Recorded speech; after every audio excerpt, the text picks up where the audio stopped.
dhimashada 4 caruur ah oo hal qoys ka dhimata 24 saacadood gudahood waa arrin murugo leh oo muujinaysa baaxadda ay la eg tahay dhibaatada abaarta dalka ku dhufatay iyo cudurrada ka dhashay oo ay jadeecada iyo shuban biyoodku ugu horeeyaan. qoyska reer Muuse Cumar oo ku jira xerada qaxootiga Tawfiiq ee magaalada Muqdisho waxa ay hal maalin gudaheed ku waayeen 4 caruur ah oo ay dhaleen kadib markii ay awoodi waayeen in ay la gaaraan goobaha farakutiriska ah ee caafimaadka magaalada Muqdisho. waxay waxa u dhaceen ciyaalka muddo 5 maalmood ay iga jirinaayeen isbitaalkankii waxa waa laga qaban waayay waa soo celiyay hadda alxamdulillah waana geeriyoodeen caba iyo maalin bis ay intaas ku geeriyoodeen laba mid shalay midna xali mid subaxan intaasay ku dhinteen afartoo intaasay ku dhinteen da'dooda ciyaalka 7 jir oo weyn kuwa kale laba jir marka cudurku ku dhacay ma idin sheegeen dhaqaatiir cudurka waxaas yahay jadeeco iyo shuban isku dar marka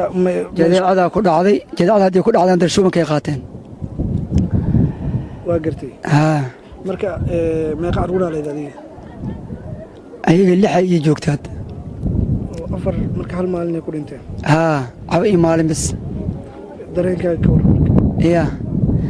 alxamdulillah ilaahan aqoonsanayo weli allah ku shukriya ma dadka deegaankan hore u deganaa ayaa tahay mise dadka soo barakacay ku jirta ay dadka qaxootiga hore u deganaayaan oo barakacay xamarka soo barakacayaan meel kale kama imaadeen wax gargaar ah ma ka heshay dadka kaamkan maamula hadda ka hor weli waxba kama helin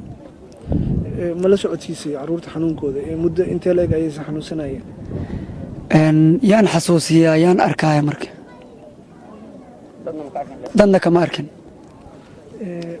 kaamkan cid maamusho ma jirta miya haddii maamulaan ay jiraan ayaga waa la waday isbitaalka la geeyey banaadir haddayna geeyeen hadda isbitaalka wax waa laga qaban waayey waqtiga ilaahayna waa iska imaaday saacaddana waa imaaday waxaa la ii sheegay in caruurta labada kalena ay xanuunsanayaan labada kale waa xanuunsan hadaba tacbaan waa filan baa kuwa suran labadooda waxay ahaan doonaan ilaahay u taallaa iyaga cudurkooda ma la ogaaday cudurkooda intii qabaan ay u qabeen laakiinse ilaahay tooda iyo taayna jin weeye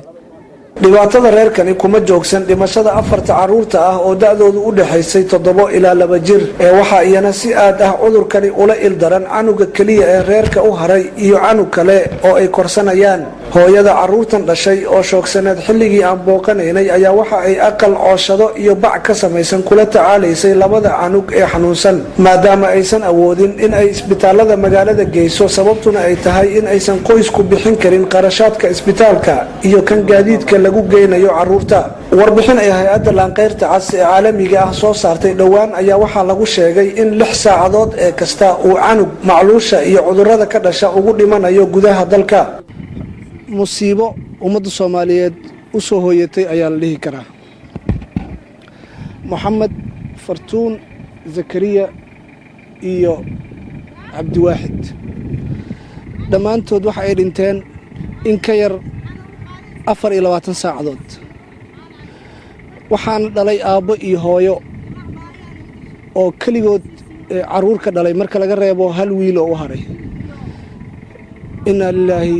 wa inna ilayhi raaji'uun cali nuur salaad SNTV muqdisho.